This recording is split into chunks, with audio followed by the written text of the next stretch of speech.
Bismillahirrahmanirrahim. Assalamualaikum warahmatullahi wabarakatuh. Halo anak-anak hebat. Sudah siapkah untuk belajar hari ini? Semoga semuanya masih tetap semangat ya belajar daringnya. Hari ini kita akan belajar tema 1, subtema 1, dan kita akan mempelajari materi pada pembelajaran yang ketiga. Marilah kita bersama-sama membaca doa terlebih dahulu agar dimudahkan dalam menerima materi yang akan disampaikan hari ini.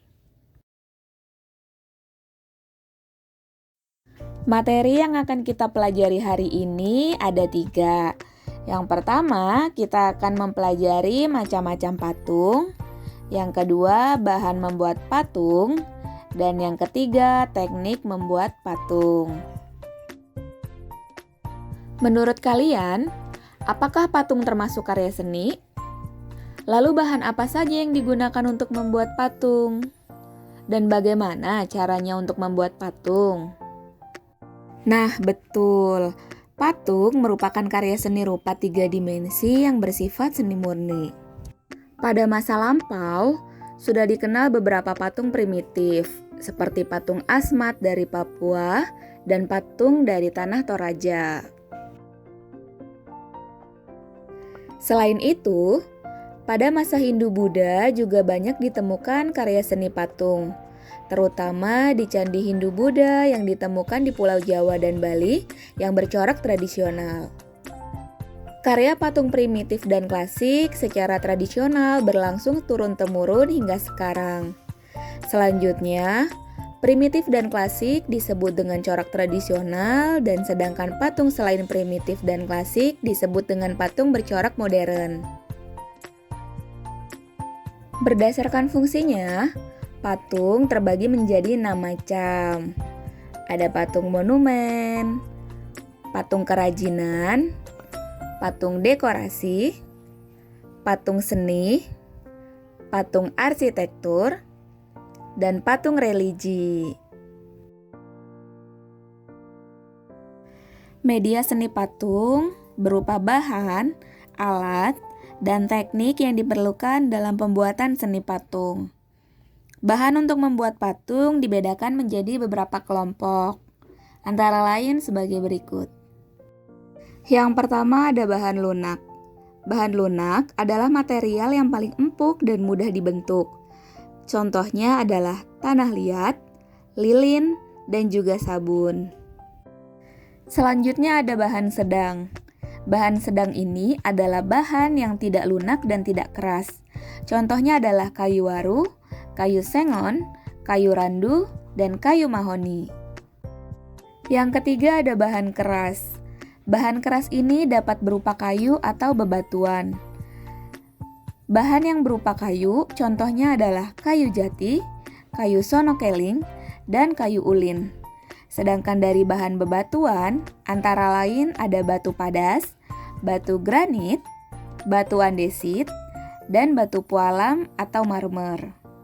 Dan yang terakhir ada bahan cetak atau cor. Selain bahan-bahan tersebut, masih ada lagi loh bahan yang dapat digunakan untuk membuat patung, seperti semen, pasir, gips, kuningan, perunggu, dan emas, serta bahan kimia seperti resin dan fiber. Beberapa teknik yang digunakan dalam membuat patung antara lain sebagai berikut. Yang pertama adalah teknik pahat. Teknik pahat ini adalah teknik pembuatan patung dengan cara mengurangi bahan menggunakan alat pahat. Selanjutnya ada teknik cor. Teknik ini dibuat dengan menggunakan alat cetakan terlebih dahulu. Kemudian menuangkan adonan yang berupa semen, gips, dan lain-lain sehingga menghasilkan bentuk yang diinginkan. Teknik butsir adalah teknik membuat patung dengan mengurangi dan menambahkan bahan.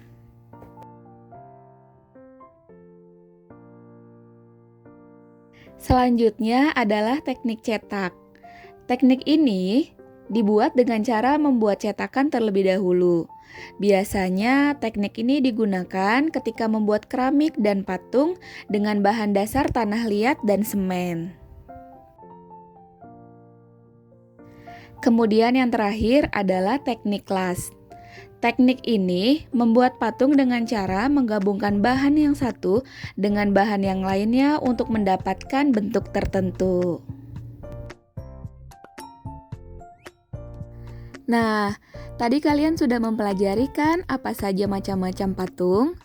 Sekarang tugas kalian adalah mencari tujuan dari keenam patung yang telah kalian pelajari tadi yang ada di halaman 19. Kalian boleh mencari di internet dan ditulis di buku latihan tema. Tugas selanjutnya, pada buku paket tema 1 bagian Ayo Cari Tahu di halaman 21. Kalian boleh mencari gambarnya dari internet, kemudian di-print dan ditempelkan di buku, atau kalian boleh gambar sendiri juga tidak apa-apa. Tugas selanjutnya adalah tugas praktik pada buku paket tema 1 di halaman 22. Kalian ditugaskan untuk membuat karya bunga dari plastisin dan dikumpulkan paling lambat hari Jumat tanggal 30 Juli 2021.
Terima kasih telah menyimak video pembelajaran ini sampai selesai.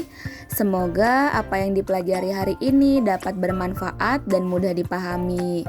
Sekian dari Ibu. Terima kasih. Wassalamualaikum warahmatullahi wabarakatuh.